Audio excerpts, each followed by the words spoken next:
no existe la economía por fuera de la política, ¿no? Me parece que es una cuestión bien clarita. Entonces me parece que están esperando algunos comentarios, reflexiones acerca de eso. Rulo, Mercedes. Sí, a mí me habían invitado a hablar un poquito de los modelos que tenemos en disputa, qué es lo que está presentando la oposición y que está llevando el oficialismo. Bueno, y ahí en la oposición yo diría que tenemos tres alternativas muy similares entre sí, pero con grados, ¿no? Una es la de Javier Milei, que ya nos dijo dolarización, nos dijo quemar el Banco Central, bueno, cerrar el Ministerio de las Mujeres, ya que hablamos de los temas de género, ¿no? Como un montón de cosas que ya nos dijo que, desde mi perspectiva, creo que empieza a pincharse un poco, porque también la sociedad no es tonta y empieza a darse cuenta que estas políticas o estas ideas extremas no son realistas, ¿no? Pero sigue todavía traccionando un capital que yo creo que va más por la frustración, por el descontento que provocó el último periodo, por bueno, muchas cosas que tenemos en la mesa. Después tenemos la propuesta de Bullrich, que sigue en ese gradiente, ¿no? Que un poco conocemos también porque Bullrich viene con ideas del macrismo, y ya lo vimos gobernar al macrismo, ya sabemos lo que hace el macrismo. Bullrich dijo, bueno, yo entro y no van a pasar 24 horas que voy a sacar el cepo, y a todo el mundo se le puso los pelos de punta cuando dijo eso, porque sabemos que sacar el cepo también significa fuga de capitales, una hiperdevaluación, que puede llevar a una hiperinflación también. Creo que son declaraciones que hay que tomarlas con más pinzas y que a veces no abordamos lo suficiente para mostrar los problemas que trae. Y el tercero es Larreta, que también sabemos cómo gobierna, porque acá estamos en la ciudad de Buenos Aires, y en la ciudad de Buenos Aires está claro el modelo de gobierno de Larreta. Larreta dice, bueno, nosotros somos amigos de los empresarios, pero destruyó pymes en la ciudad de Buenos Aires. Dice, nosotros queremos menos impuestos, y en los últimos 16 años el macrismo y Larreta casi que duplicaron la presión impositiva de la ciudad de Buenos Aires. Ellos dicen, nosotros somos amigos de los trabajadores, y la ciudad de Buenos Aires es la única en todo el país que no recuperó los niveles de empleo previos a la pandemia. Entonces digo, son tres ofertas que van más o menos por un mismo lado, que ponen como eje la cuestión financiera, que quieren un Estado más pequeño, un Estado que solamente vaya a regulaciones específicas y que lo demás lo defina el mercado. Y bueno, ahí tenemos una cosa, ¿no?, bastante clara, que conocemos. Yo digo conocemos, sabemos, la gente ya lo vive, lo vivió. Sí. Y por el otro lado, y acá cortito, pues seguro vamos a tener tiempo para debatirlo, creo que nosotros estamos hoy sin un programa claro, digamos. Yo por lo menos no sé cuál es, y no lo digo para criticar al recién ungido candidato presidencial Sergio Massa, pero creo que todavía no está muy claro y definido cuál es el programa que estamos por mirar para adelante, pero también lo veo como una gran oportunidad de decir, bueno, cuáles son los tres ejes estructurantes de esto, y cómo, aprovechando que tenemos una fuerza política que se vuelve a encolumnar frente a una situación crítica, porque es la que estamos, cómo aprovechamos esto. Y Cristina lo dijo claro, acá necesitamos un programa de gobierno. Bueno, ¿cuáles van a ser los puntos clave de ese programa de gobierno?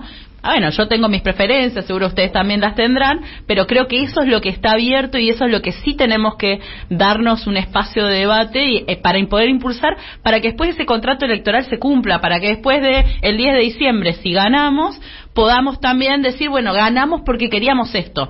Y acá estamos caminando en ese sentido, y no nos vuelva a pasar... Explicitar el contrato electoral. Exacto, explicitar el contrato electoral con un programa claro. Desde mi punto de vista, tenemos algunos puntos: renegociar el FMI con otras condiciones, con otros objetivos, redistribución del ingreso, apuntar más 50-50, 50-50, que está muy lejos de la realidad. Eso en lo macro, ¿no? Y en lo micro también tenemos problemas que necesitan un eje un poco más cuerpo a cuerpo. No sé, hace poco salió un informe de endeudamiento en que muestra que 7 de cada 10 mujeres están endeudadas para pagar alimentos y remedios, ¿no? Sí. Eso necesita resoluciones. Claro, en la ciudad de Buenos Aires el problema del alquiler, toda mi generación está devastada porque no se puede mudar, porque no puede alquilar, los chiquitos más jóvenes no se pueden ir de la casa de los padres. Digo, hay un problema gigantesco ahí que necesita que también miremos en el día a día. Yo creo que a veces lo macro nos saca de esas cosas, cómo llegar a fin de mes, bueno, el tema de la inflación, pero también el trabajo.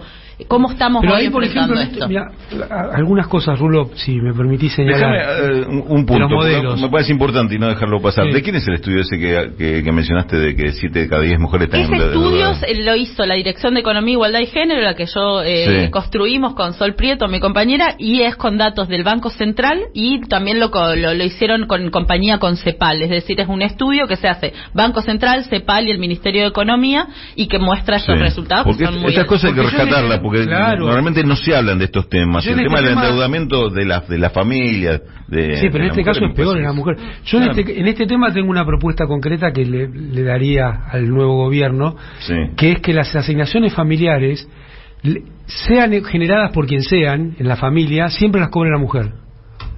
Porque hoy vos tenés una familia, suponete que el trabajador es el varón que trabaja, no sé, en una fábrica de autos, y tiene la asignación familiar porque tiene los hijos, y sin embargo eso queda en cabeza de la persona que trabaja. Ahora, si hay un divorcio, si hay una separación, la sigue cobrando él, que muchas veces no le da a la mujer la cuestión de alimentos. Es importante lo que dice Amado, porque hay también estadísticas. Bueno, en el Ministerio de las Mujeres de la Provincia de Buenos Aires, que dirige Estela Díaz, hicieron un estudio sobre la cuota alimentaria, que muestran también que 8 de cada 10 varones que debe la cuota alimentaria, básicamente. Es decir, hay una deuda gigantesca por esto que mencionaba. Por eso yo creo que hay que también generar para el próximo gobierno propuestas concretas. Nos pasamos todo el día hablando de macroeconomía, y acá hay cosas que se pueden resolver, no es que nada se puede hacer.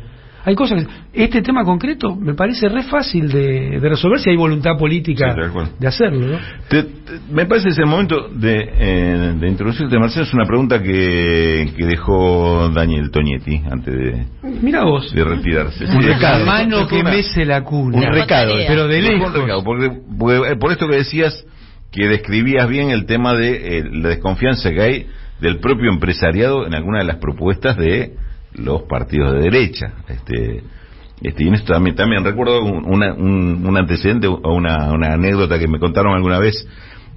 Una asesora empresaria, una abogada que trabaja sobre todo con empresas medianas, no ni muy grande ni muy chica, pero ella me decía, en 2015, me contaba, todos mis clientes, la gran mayoría de sus clientes, iban a votar a Macri. Empresarios. Ahora, en cuanto ganó Macri, una de las primeras cosas que le pidieron asesoramiento era cómo hacían para fugar la guita, cómo llevarse la plata. Entonces ella le decía, pero como ustedes votaron esto y lo primero que van a hacer ahora que asumen es llevar la plata. Y sí, no, pero lo que anunciaron de la apertura del cepo y qué sé yo, esto va a producir un despelote. Es que el modelo total. Modelo de Macri es ese. Claro, exactamente, porque ella lo describió Mercedes recién y yo te abono esto con antecedente que hay de principio de 2016, empresarios votantes de Macri, que lo primero que hicieron es fugar la guita porque dijeron que no, esto se va al diablo con este. Y aprovecho para sumarte, Mercedes, en este tema y empezar a meterle porque... Sí. Lo que describiste un poco es que todo lo que se presenta como nuevo es viejo y ya pasó en la Argentina. Y en particular me gustaría poner el ejemplo Patricia Bullrich, que a veces se olvida que fue la que le sacó el 13% a los jubilados como ministra de la Rúa, que fue la que le sacó el 13% a las provincias y a la inversión en obra pública. Pero esto es concreto y nominal, no es que redujo el gasto público, no, le sacó en términos nominales el 13% de un día para otro, de la mano del Fondo Monetario y con una ley del Congreso que llevó Cavallo. O sea, esto ya pasó. Y la otra cuestión de esa de cerrar el Banco Central y la mar en coche también ya pasó en la Argentina y se llama convertibilidad. Sí, un modelo de valorización financiera que, si uno revisa la historia reciente en Argentina, tuvo dos variantes presentes claves, ¿no? Comienza en la dictadura, en 1976, se sostiene hasta el 2001 y vuelve a instalarse desde el 2015 hacia el 2019 con el macrismo. Ese modelo en el cual se prioriza el capital financiero internacional, en el caso de Macri, sobre el capital productivo. Esas propuestas, como bien decía Mercedes, no son nuevas, es una historia reciente que si uno ve unos años atrás o incluso vuelve a estudiar ese modelo presente en la dictadura, hay similitudes muy fuertes. Sí, yo creo que también, bueno, y volviendo, y yendo y viniendo de lo político y lo económico, ¿no? Creo que es el momento de empezar también a dar esos debates contra quienes tenemos que dar esos debates, porque tuvimos bastantes internas en este último periodo por el armado de las listas, por cómo iba a ser este proceso, que nos mantuvieron en otra discusión, pero como decía Valentina recién, esto ya pasó, como decía Amado, esto ya sucedió, ya lo vimos, ya vimos también los frutos de eso, vimos cómo fracasaron una y otra vez. El proceso de convertibilidad, Cristina lo comentó en una de las últimas clases magistrales, como le gusta decir a ella, que dio, ¿no? En donde habló y puso el tema de la dolarización, me acuerdo puso la cita de Ocampo, este economista que Milei tanto ahora admire y lo quiere acoger en su equipo, y mostraba cómo eso es un proceso que durante la convertibilidad termina también en la salida de la convertibilidad con algo que la gente acá, bueno, la de nuestra edad se acuerda, corralito, bueno, la gente se acuerdan golpeando a los cajeros, unas cosas realmente, bueno, los niveles de pobreza gigantescos, el desempleo, los piquetes, la gente en la calle, digo, ya vimos cómo termina todo eso. Entonces, en un punto tenemos que tratar también de profundizar esta visión, no por campaña de miedo o lo que sea, sino porque son realidades que ya sabemos y que no queremos volver a eso. Pero por el otro lado también insisto, en algunos casos yo he escuchado muchos colegas, nuestros compañeros, hablando, bueno, que el año que viene va a cambiar probablemente la situación, porque primero esperamos que no haya una sequía como la que nos hizo perder 20.000 millones de dólares este año, esperamos mejor manejo también del saldo exportador, digamos, de la cuenta energética, esperamos que el gasoducto empiece a dar sus frutos, esperamos que empecemos a avanzar con el tema del litio, y que se da, bueno. Pero todo eso no derrama naturalmente, no es que si todo eso genera muchos dólares, esos dólares van a ser puestos al servicio de la redistribución y el progreso de la Argentina. Entonces eso también es un punto que deberíamos empezar a trabajar. ¿Qué vamos a hacer si tenemos renta extraordinaria por la explotación de los hidrocarburos, del gas, del litio, de lo que sea? ¿Cómo vamos a utilizar eso para el crecimiento económico?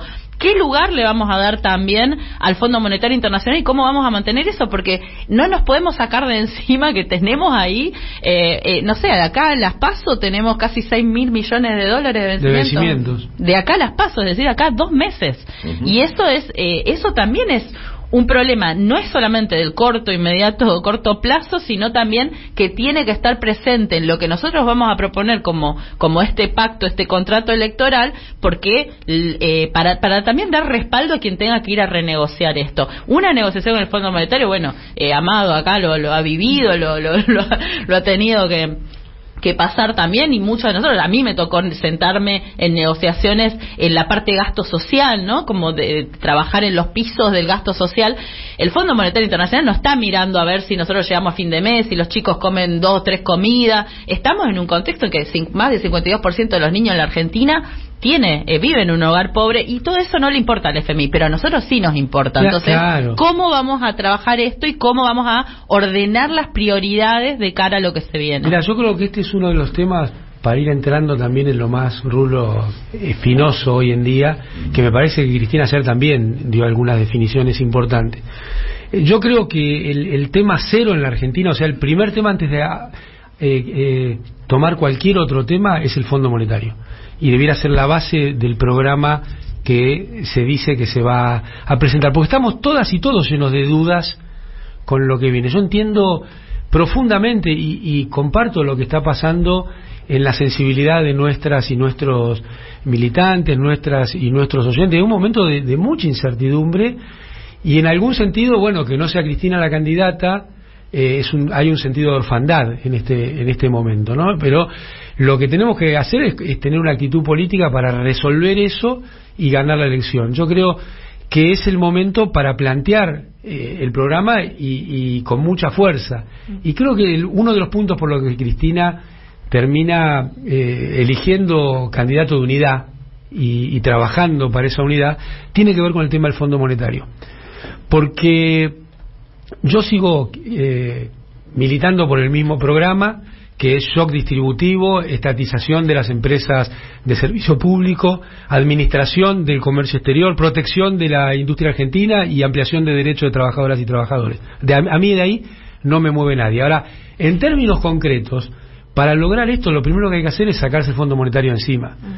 Y Sergio Massa, a los que le guste escucharlo y a los que no le guste escucharlo, de entrada estaba buscando un acuerdo distinto al que el gobierno de Alberto Fernández llevó adelante. Él pretendía un acuerdo a 10 años, con 2 años de gracia. Bueno, perdió esa discusión. Listo, ya está.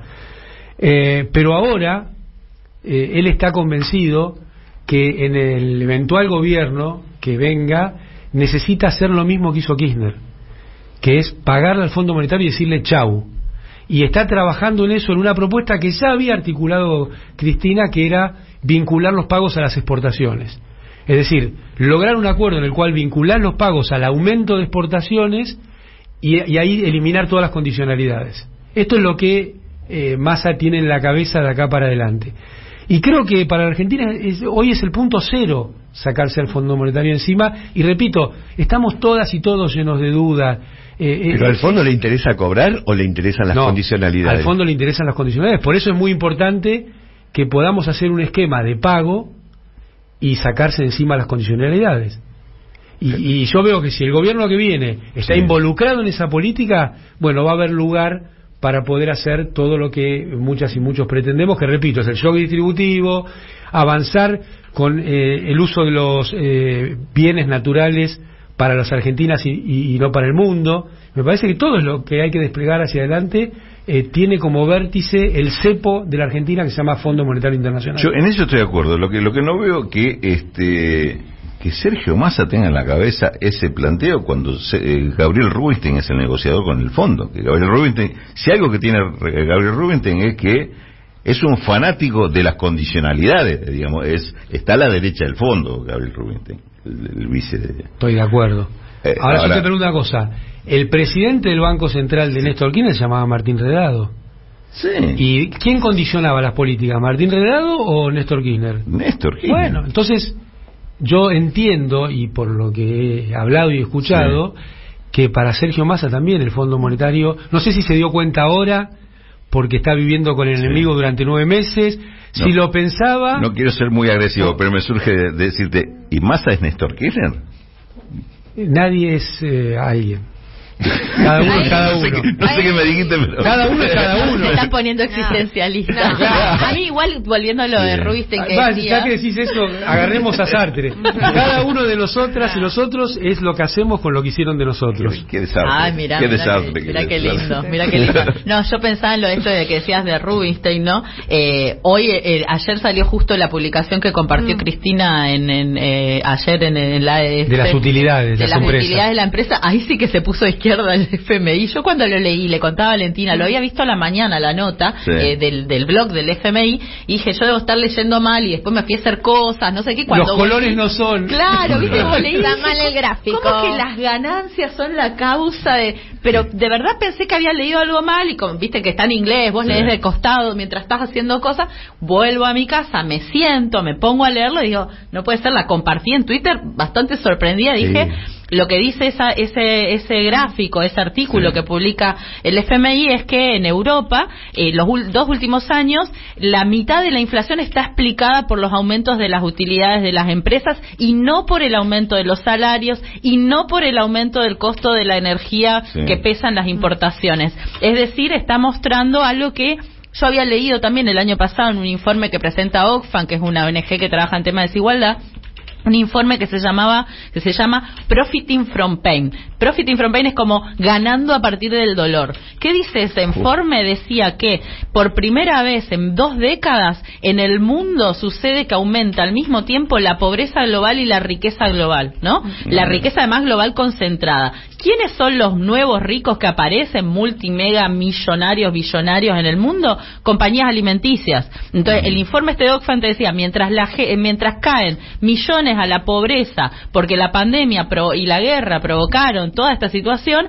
hay gente que se está llenando de guita, la está levantando en pala, y son encima las empresas alimenticias. Es decir, esto es algo que se viene viendo y se viene estudiando hace un par de años, como un grupo de empresas concentradas en el momento más difícil que enfrentó la humanidad, porque digo, la crisis que generó la pandemia, no sé si es comparable siquiera a la del 30, y es mucho peor que la crisis financiera internacional del 2008, es decir, es realmente una cosa que no tenemos memoria de haberlo vivido algo así, y en ese contexto, empresas, las alimenticias, las farmacéuticas, las tecnológicas, las financieras, la levantaron realmente en pala. Había inclusive el año pasado, creo que fue Débora Giorgi, había levantado también un estudio similar, creo que la economista que lo hizo fue Isabel Weber, si no me equivoco, para Estados Unidos, con la misma advertencia, el tema de las ganancias de los grandes conglomerados empresarios y cómo estaban jugando, generando inflación en momentos de crisis. Lo comparaba con la salida de la Segunda Guerra, cuando Roosevelt impone controles de precios y diciendo que hay un comportamiento bastante mezquino, digamos, de recuperar ganancias de malos periodos en cuanto tienen la oportunidad.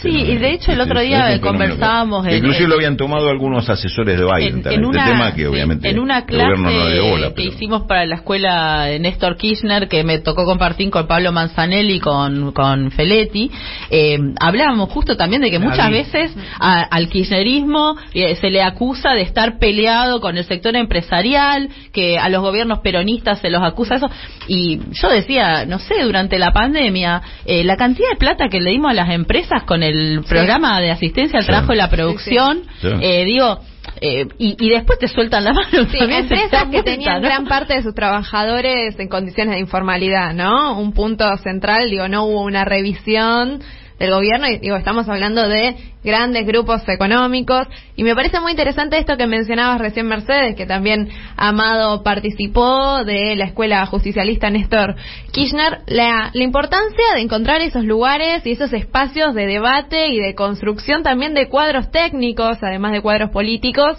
en el cual es necesario reunirse entre compañeros y compañeras a discutir estas temáticas, porque muchas veces parece que existen consensos que ya están establecidos, que no se deben discutir, y la importancia de contar con estos espacios también de formación al interior del movimiento peronista. Hoy hay 2.000 compañeros y compañeras que están cursando estos distintos cursos con distintas temáticas, y todavía se va a reabrir esta inscripción. Insisto, es necesario dar estos debates en un contexto en el cual Cristina nos está pidiendo tener un programa, y ese programa no solo se debe construir reuniéndose entre unos cuantos varones que deciden la política, sino que también se tiene que construir de las discusiones que se dan en las bases, y encontrar esos espacios creo que es crucial también. Sí, y también ahí podemos, ya que estamos también haciendo un poco de catarsis en la mañana, vos dijiste algo, ¿no? Varones discutiendo de política. No es un reclamo de, somos feminazis hinchapelotas que queremos más mujeres, no sé qué, sino que realmente en las listas nos mostraron que donde no hay paridad, donde no hay la obligación de poner una mujer, las mujeres no aparecen. Eso nos muestran las listas, nos muestran los equipos de gobierno. Creo que ahí también tenemos que seguir dándonos un debate de cómo nos abrimos nosotras de esos espacios, porque no nos lo abren fácilmente, y también tener que el poder no derrama, que esté Cristina y que sea una figura central, no significa que naturalmente el poder entonces nos llega a las mujeres y nos lleva. Y no es solamente una cuestión de esto, como decía el feminismo, sino que tiene que ver con los problemas que tenemos.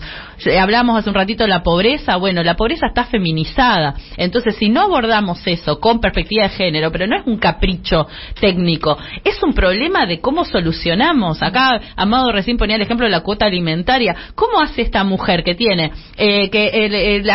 una de estas 7 de cada 10 que está endeudada para comprar alimento y medicamentos, que está endeudada con la tarjeta, que entonces tiene que pagar intereses, que no llega a fin de mes, que gana menos, que le cuesta laburar, que tiene a los pies en la casa y entonces trabaja menos horas de las que podría, o no puede crecer en su trabajo, o no puede irse, no sé, de viaje con el trabajo, entonces está más encerrada, o que no puede ni siquiera salir a trabajar porque tiene que cuidar. Entonces hay una agenda también que trajo el movimiento feminista al debate, a la discusión, que forma parte de esto que yo le digo más micro, no es exacto, porque cuando uno ve lo que se estudia en micro en la academia no es eso, pero lo que quiero decir, hay problemas que son de la vida real, que tienen soluciones, que tenemos que trabajar, que no sé, hoy y hace rato yo no veo que estemos abordando esos problemas. El problema macro es tan grande y tan desestabilizador que es que como que se chupa todas nuestras energías y va hacia ahí, pero tenemos cosas que hacer y que son de fácil, digamos, resolución, bueno, no tan fácil, pero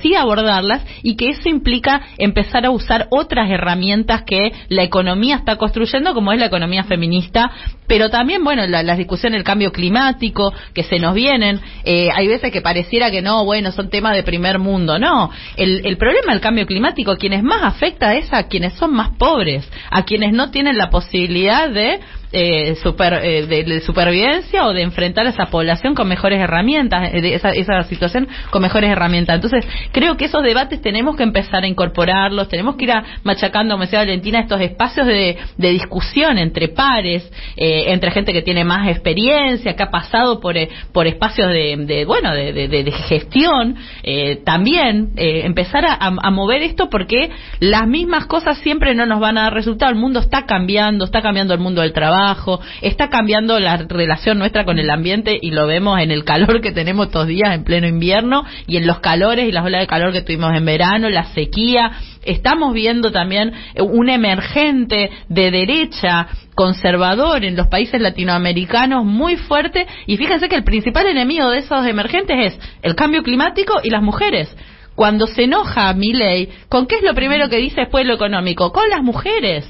Hay que cerrar eso. Todos lo repitieron. Larreta lo dijo el Día de la Mujer, me acuerdo este año. Larreta dijo que él cerraría el Ministerio de las Mujeres. El Día de la Mujer. El Día de la Mujer Trabajadora dijo eso. Entonces digo, cuando se enojan con algo, siempre somos las feministas las que, bueno, porque son los nuevos proyectos también que van tomando lugar y que vienen de la mano del debate de la inclusión social, de una redistribución del ingreso, de un cambiar un poco las lógicas de poder y de los privilegios.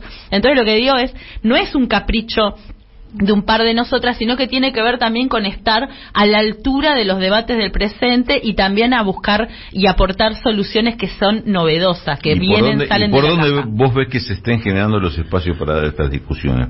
Nosotras en el movimiento feminista viene trabajándose mucho tiempo, sí. Ahí hay muchos espacios de debate y discusión, todavía nos falta empezar a hacerlos un poco más entre todos, ¿no? Claro, pero digo justamente pero para sacarlo de los movimientos feministas y que se discute en otros ámbitos. Sí, lo tenemos que... Eso, creo que los partidos políticos están cambiando, están abriendo otras puertas y otros espacios, todavía no del todo, y sí. Cuando hay crisis o aprieta la situación, rápidamente las cosas se cierran y uno ve una puerta, como decíamos antes de entrar acá, ¿no? Con olor a vestuario de señores, ¿no? En el entretiempo. Entonces, bueno, ahí es donde tenemos que empezar a ver cómo nos abrimos esas puertas nosotras también para poder estar ahí, porque no puede ser que todas las decisiones sean siempre 3-4 varones en cada lugar. Incluso pienso en esto, ¿no?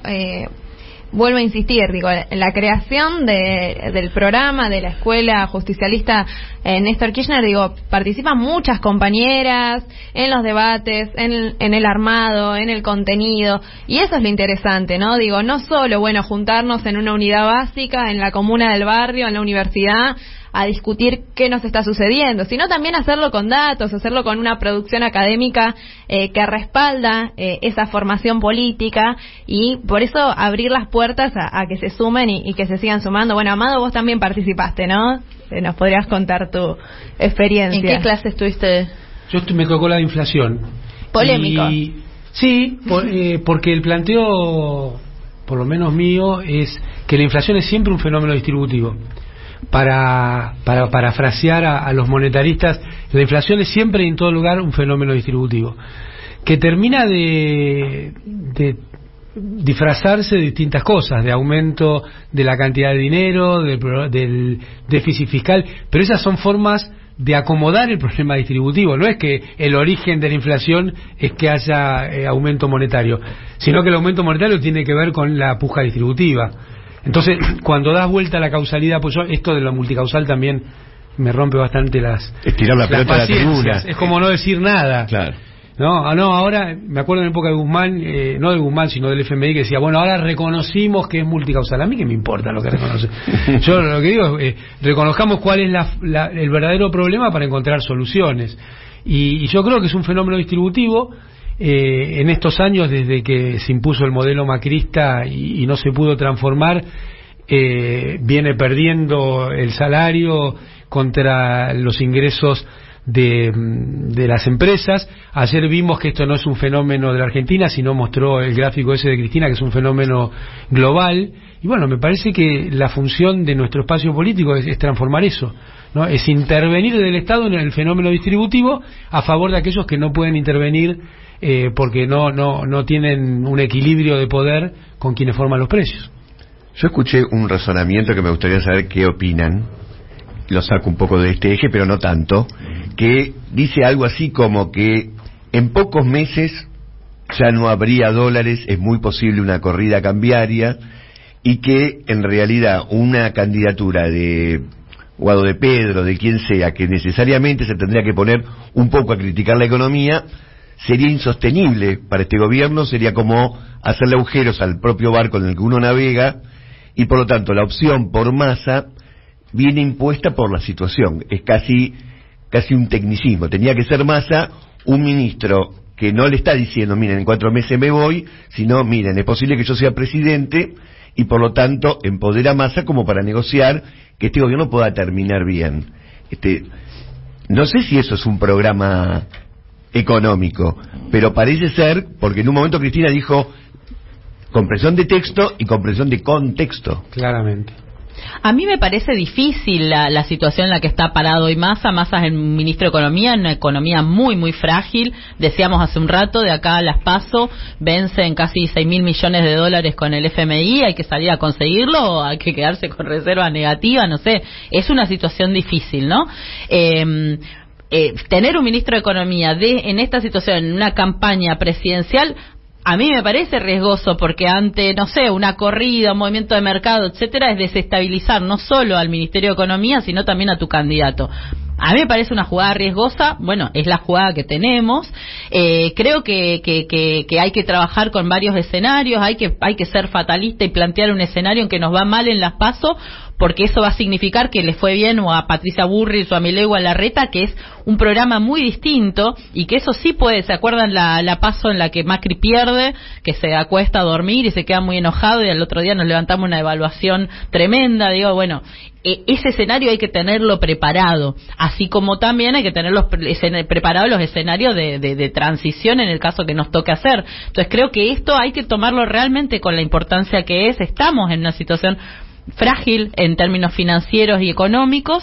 Si bien a la Argentina le está yendo bien, porque el desempleo está en mínimos, el empleo está muy alto, a pesar de que sea con bajo salario y que tengamos problemas inflacionarios, venimos bien en la parte productiva, pero no hay que desatender esto. Y en ese sentido, sí, desde mi perspectiva es medio difícil la situación.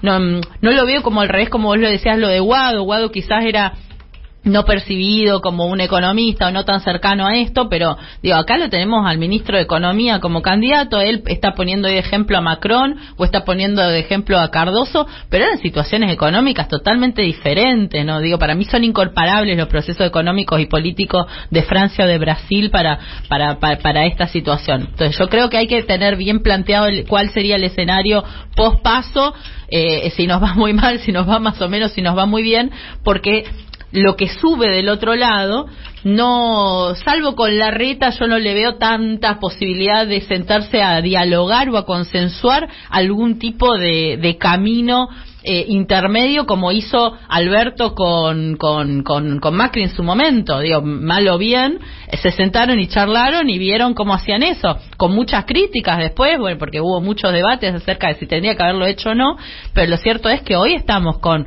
una pobreza que se proyecta que va a crecer. En septiembre salen los datos de pobreza. Estamos con una situación en la cual los dólares no aparecen, y hay que ver si el FMI lo da y con qué condicionalidad, que estábamos hablando recién. El FMI viene mirando con una cosa de la presión devaluatoria, a ver el ritmo cómo viene, ¿no? Entonces yo creo que ese es un escenario difícil, que hay que tener una alerta, que hay que ponerlo sobre la mesa, que hay que tener pensadas las definiciones, que no nos puede sorprender, porque realmente eso está a la vuelta de la esquina.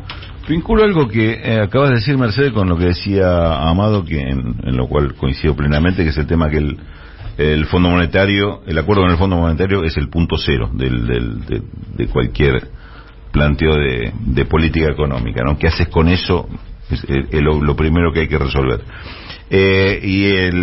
Lo ato con esto, con la pregunta que hacía el profe, que creo que yo también lo escuché eso, me parece que es falso el tema de decir, bueno, si la cosa está tan complicada, pone uno de ellos, así no te atacan, porque, digamos, en realidad estamos siempre, en las condiciones que estamos con esta debilidad que describía Mercedes, y siempre a un centímetro de un golpe de mercado que te desarme del todo. Eso es una debilidad real que me parece que va a ser muy difícil cualquiera fuera de la política de revertir de acá a las elecciones. Me parece que eso no se revierte. Pero sigo con el tema del fondo. Digamos, estamos en una negociación, también en situación de absoluta debilidad, con la presión que significan estos vencimientos inmediatos con el propio fondo, y con el riesgo de que te declaren en default, qué sé yo, con todo lo que significaría eso en este momento.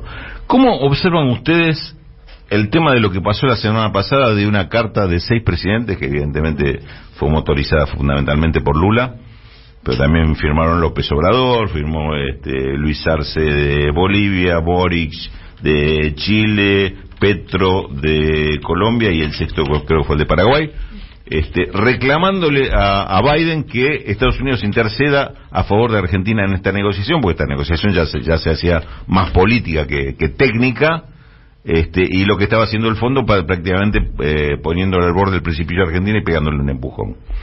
¿Le ven algún grado de posibilidad real de esta propuesta política que es politizar a nivel regional el tema de la resolución del tema del fondo? Es decir, cambiar absolutamente el escenario de la discusión técnica, mandando a Rubinstein a discutir con la misión del fondo, y decir, no, discutamos políticamente, no nos ponemos los presidentes de estos países diciendo, bueno, déjense joder con Argentina, la están tirando al precipicio.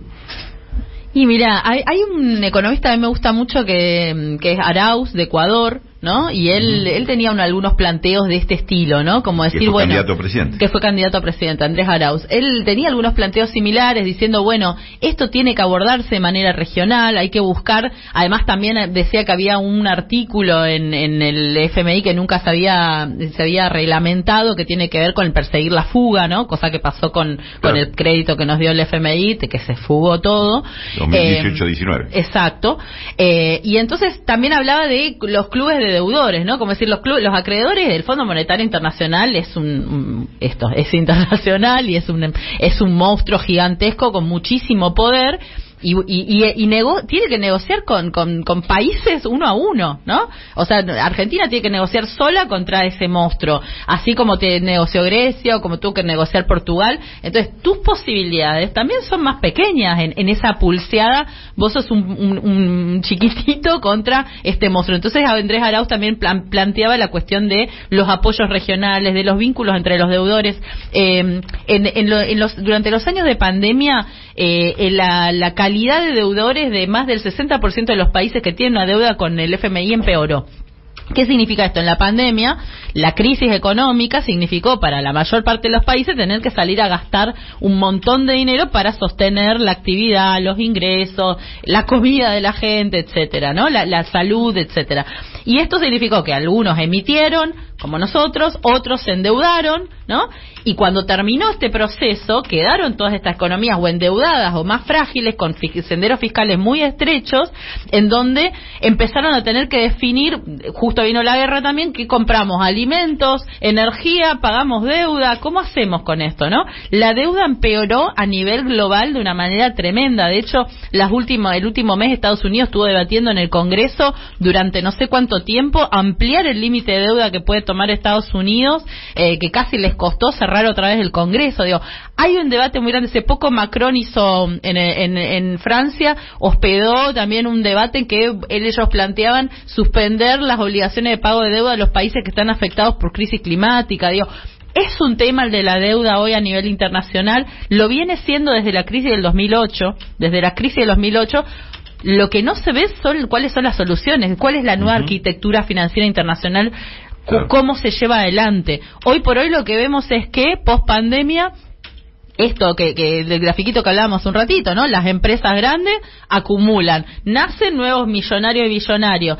Quien tiene poder se lo queda, no se lo reparte. Es decir, la pandemia lo que hizo fue aumentar la desigualdad y concentrar la riqueza. Entonces, eso es un camino que a mí me gusta. Aumenta la riqueza y aumenta la pobreza. Esto lo marcaste vos, exacto. Importantísimo. Me gusta el camino regional, me gusta porque también tenemos la posibilidad de pensar lo que en su momento fue Evo, Chávez, Lula, Cristina, etcétera, o Néstor. Hoy tenemos a Boric en Chile, tenemos a Petro en Colombia, tenemos a Lula en Brasil. Hay un cambio de signo que podríamos aprovechar con 10.000 problemas. Lula entra con un Congreso en contra. Petro ahora se sacó de encima todos los que no eran propios, se cerró los propios, pero ya no pudo pasar su paquete de reforma laboral. A Boric la constituyente se la está escribiendo Kast, que es su Milei, por decirlo de alguna manera, o su Patricia Bullrich, como lo querramos ver. El proceso de Chile realmente es una tragedia, ¿no? Por eso digo que la conversación regional es otro de los temas que yo creo que habría que tener un buen canciller o un buen equipo trabajando en eso para volver a juntar fuerzas y tener un proyecto colectivo para poder tener más fuerza en estas negociaciones como la de esta que mencionabas de Biden. Ahora volviendo al tema del programa, ¿no? Porque hay muchas y muchos oyentes, algunos enojados con lo que está pasando, otros apoyando, algunos apoyando sin muchas ganas. Hay un poco de todo, algunos les estamos tratando de contestar desde el micrófono, a otros desde el propio WhatsApp. Yo creo que es central que nuestra fuerza presente un programa ahora. Sí. Cristina hizo hincapié en el programa. Bueno, necesitamos que en los próximos días nos den 5 puntos. Y que eso ayude a clarificar, porque ayer me parece que la intervención de Cristina clarificó algunas cuestiones. ¿Por qué la unidad? ¿Cómo la unidad? ¿Cómo jugaron los distintos actores en la unidad? Fue bastante dura respecto a algunas de las personas que participaron en el proceso de armar las listas. Bueno, listo, ya está, la discusión de la candidatura ya está definida. Cristina dijo el candidato de unidad es Sergio Massa. Ahora lo que necesitamos es que nos digan cuál es el programa de unidad, cuáles son los 5 puntos básicos que nosotros proponemos. El primero, el Fondo Monetario, no lo voy a involucrar. El primero, el Fondo Monetario Internacional. El segundo, el shock distributivo. Sí, Argentina no puede avanzar con este nivel de ingresos de la población. Y eso necesita que incluya la cuestión antiinflacionaria, ¿no? Porque es tanto, esto Rulo siempre después me reta, es tanto la cuestión de aumento de ingresos como la cuestión que esos ingresos no sean un ducto para que se los lleven los supermercados todos los días. Yo creo que ese es el segundo punto. El tercer punto, estoy hablando de la cuestión económica, porque si hablamos de la cuestión judicial y de represión, es otro capítulo. El tercer punto yo creo que es ¿qué pretendemos hacer con nuestros bienes naturales? Que Argentina no se convierta en una guarida extractiva donde vengan 5 empresas transnacionales a llevarse todo. Me parece que con esos 3 puntos tenemos una posibilidad de empezar a arrancar. ¿No era al revés? Primero el programa, después el candidato, porque el candidato es bastante un programa, ¿no? Bueno, pero pará, porque ahí hay un punto que me parece que vas al meollo de la cuestión. Cristina hizo énfasis varias veces en la cuestión unidad. O sea que, así como en el 2019, pero ahora más explícitamente, se está diciendo vamos a un proceso donde no somos los únicos. Y me parece que cuando lo escuchábamos hablar de diálogo, yo decía, ¿pero a quién está invitando al diálogo si enfrente están todos dementes? Parece que el diálogo era adentro. Por eso digo que ahora puede venir el programa. Me parece muy coherente todo lo que ha venido haciendo. Lo más fácil es sentarse a decir está todo mal. Mirá, me parece que a veces estamos asumiendo cosas incómodas, que lo más cómodo sería callarse la boca. Y lo segundo sería balconear, quedarse mirando en la casa, tirando piedras. Me parece que no da la situación de Argentina. Sí, nos tenemos que comprometer. Hay algo interesante con esto que vos planteás, ¿no? De los programas y ver si efectivamente dentro de la misma coalición de gobierno se comparte un mismo modelo económico o no, ¿no? Porque claro uno parecería ser que mira como con más con algo más interesante esa discusión entre la oposición y Patricia y Larreta y Milei. Pero ellos sí tienen un consenso en su programa económico. Digo, ellos quieren apertura de importaciones, quieren una predominancia del capital financiero internacional, tienen ese apoyo logístico y está nosotros, buenísimo lo que planteas. no tenemos un programa compartido y por ahí eso, está la cuestión. Bueno. El programa de Cristina no es el programa de Alberto, ni siquiera ese programa de Sergio Massa quizás, ¿no? Y me parece interesante tener esto en cuenta, porque durante el gobierno de Alberto Fernández, Cristina fue la primera en denunciar, por ejemplo, la distribución del ingreso, ¿no? Que, sí, como bien decíamos, esa inflación que se explica por los adelantos de los márgenes brutos de las ganancias de las grandes empresas, de los grandes grupos económicos, tiene su contrapartida, que esa contrapartida es la transferencia de ingresos, ¿no? Que esos dólares, esa participación del ingreso que durante los años de kirchnerismo tenían los trabajadores en ese modelo 50-50, pasó a ser de una predominancia del sector empresarial, ¿no? Que se espiraliza con la fuga. Exactamente, ¿no?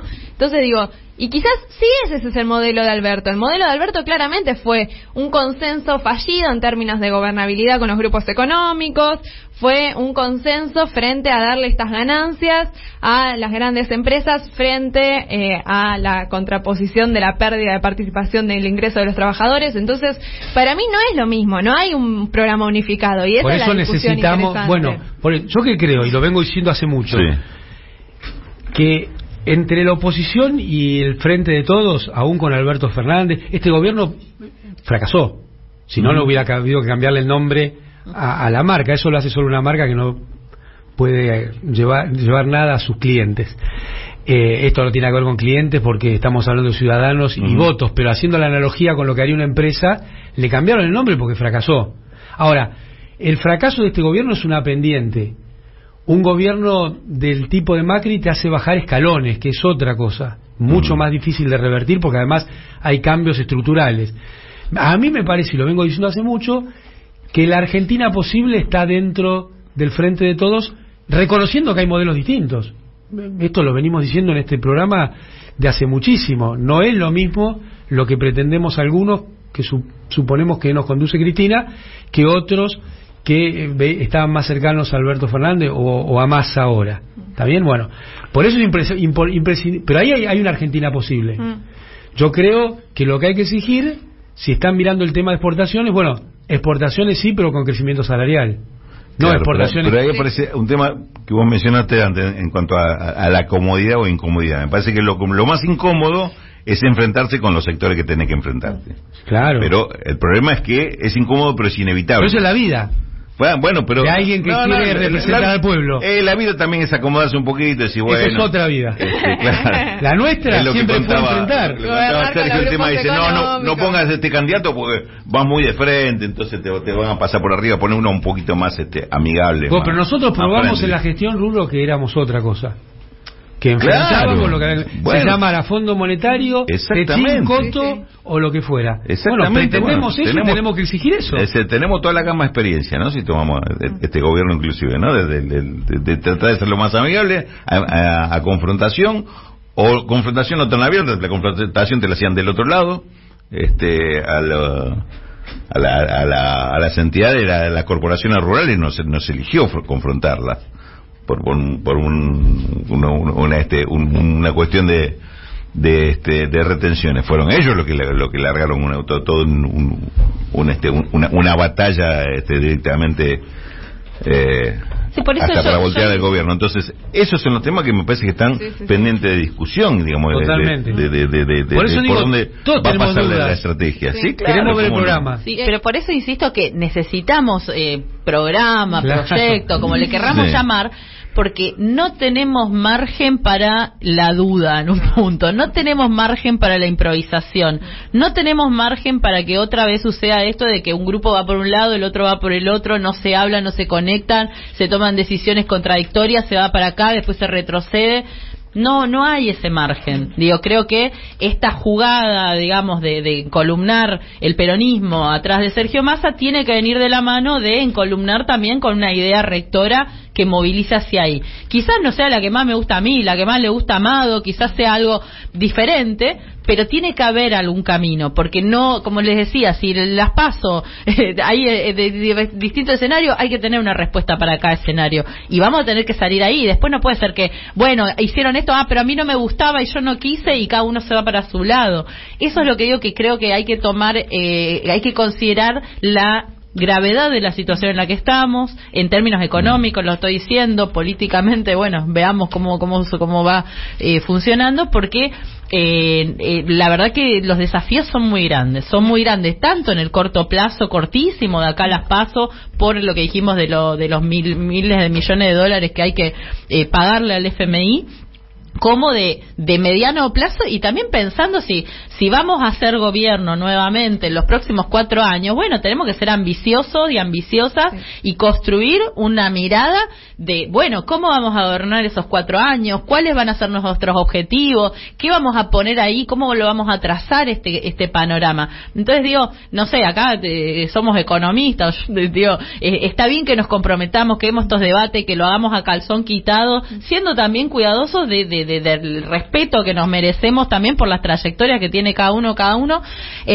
pero poniendo en el centro que no tenemos tanto margen como para estar dirimiendo otra vez escenas al aire libre. Exacto. Sin estar pensando y teniendo un buen calculito y una buena mirada de lo que está pasando. Entonces yo, por eso me senté acá y decía, bueno, cuando me mandó de qué vamos a hablar un poco de los modelos en disputa, dije, bueno, ¿y cuál es nuestro modelo? ¿Cuál es nuestro proyecto? Y creo que eso es algo que sí tenemos que construir, y rápidamente, porque vamos a tener que atrincherarnos atrás de ese proyecto para poder llevarlo adelante, y ojalá que le podamos dar la forma en la que queremos, en donde el peronismo siempre fue la justicia social. Bueno, ¿qué significa la justicia social hoy? ¿Qué es la justicia social en este momento? Porque digo, tampoco es una abstracción y una idea reguladora en el absoluto, en el vacío, sino que también tiene que ver con cómo lo llevamos adelante eso, cómo hacemos este shock redistributivo, quiénes son los grupos prioritarios, con quiénes vamos a tener que pelearnos y debatir, porque no es que Argentina no está en una etapa que va a expandirse y crecer muy fuerte este año. Entonces cuando se achica la economía, también la redistribución empieza a ser más costosa, porque algunos pierden más que otros y obviamente se aferran a no perder, y los que tienen más fuerza no son los que acampan después en el Ministerio de Desarrollo Social, sino que son otros grupos. Entonces, también ahí, ¿no? Yo me acuerdo, a mitad de año tuvimos un montón de debates acerca de los planes sociales. ¿Por qué? Porque el FMI había puesto entre sus cláusulas que no le gustaba el plan de pago de deuda provisional que se había votado en el Congreso, ¿no? La extensión de la moratoria, la legalización de alguna manera, la regulación de esa moratoria, y no les gustaba el aumento del potenciar trabajo.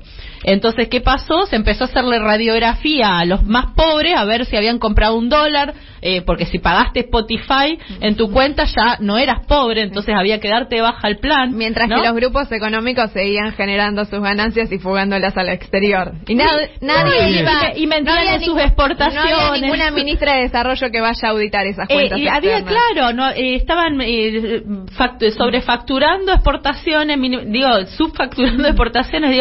Hay grupos económicos, tienen mucha fuerza, contadores, plata, todo. Ahora, al pobre se pagó Spotify y le cancelaste el programa social. Aparte, el potenciar trabajo no es para alguien que tiene un certificado de pobreza. El potenciar trabajo es un complemento salarial para alguien que se supone que trabaja y tiene una changa. En la Argentina eso creció porque hubo un gran problema que fue la pandemia, la crisis que generó eso, que multiplicó los niveles de falta de ingresos, de falta de llegar al fin de mes que tenemos en este país con la inflación, etcétera. Entonces digo, esto fue un problema que tuvimos hace poquito, que yo no me olvido, pero grande parte sí se olvida, y que hoy todavía tenemos sin resolver. ¿Cómo hacemos para no tener que estar mostrándole al FMI también que vamos a recortarle a quienes más hoy lo necesitan un apoyo del Estado? Y no estoy diciendo que el potencial trabajo sea la solución, sino que digo que también tenemos que buscar soluciones en ese lugar. Tenemos que buscar cuáles son las soluciones para aquellas personas que hoy tienen un trabajo pero que no les alcanza para llegar a fin de mes, que tienen un trabajo pero que es un trabajo que entre el viaje de 2 horas y el tren y el esto y lo otro les hace que se les lleve la vida. Y las condiciones de informalidad. La juventud. ¿Cuándo le vamos a hablar a la juventud en esta campaña? ¿Qué propuesta económica tenemos para la juventud? Una juventud que hoy está votando a Milei. una juventud que no podemos decir que es fascista porque vota Milei, que no podemos agarrar y enojarnos con ellos y decir, no, son de derecha, son fascistas, son malos, porque es nuestra juventud. O entonces, no está yendo a votar. O no está yendo a votar, entonces nos tenemos que preguntar por qué esa juventud hoy se siente más encantada con el fenómeno Milei que con nosotros, que durante mucho tiempo fuimos de alguna manera un proyecto que convocó y que hizo protagonista a la juventud. Y eso me parece que son lo que tenemos que agarrar y ponerle presión en esta campaña, que la campaña nos sirva no en una cosa de debate así loco y fuerte, sino comprometido, ¿no? Como con un compromiso de poder poner sobre la mesa una propuesta para la juventud, una propuesta de inclusión, una propuesta de igualdad, una propuesta que decíamos con los bienes naturales, como decía Amado recién, una propuesta no solamente en lo macro, sino también en eso micro, en eso del día a día. Sí, también, perdón, esta cuestión que mencionaba Mercedes me parece importante, ¿no? De los programas de transferencia de ingreso, de lo que conocemos coloquialmente como los planes sociales, porque también son la excusa que se utiliza para, por ejemplo, no subir el salario mínimo, ¿no? Digo, esa indexación clásica que siempre tuvieron los programas de transferencia de ingresos, piensa en el potenciar trabajo, por ejemplo, con el valor del salario mínimo, que hace que si uno sube el salario mínimo aumente en pequeñas partes, pero aumente en sí el programa de transferencia de ingresos. Se vuelve esa excusa para decir, bueno, no subimos el salario mínimo. Un salario mínimo que si hoy juntamos en un hogar 2 personas, 2 adultos responsables, según la metodología del INDEC, que ganen un salario mínimo cada uno, no llegan a cubrir la canasta básica alimentaria, eso mínimo que se requiere para vivir en sociedad, ¿no? Entonces también hay que dar esas discusiones. Bueno, si la excusa van a ser los programas de transferencia de ingresos, desindexemos eso al salario mínimo, ¿no? Porque siempre se está buscando cómo medir y cómo auditar a los sectores populares, mientras que hay una concentración de la riqueza muy grande del otro lado.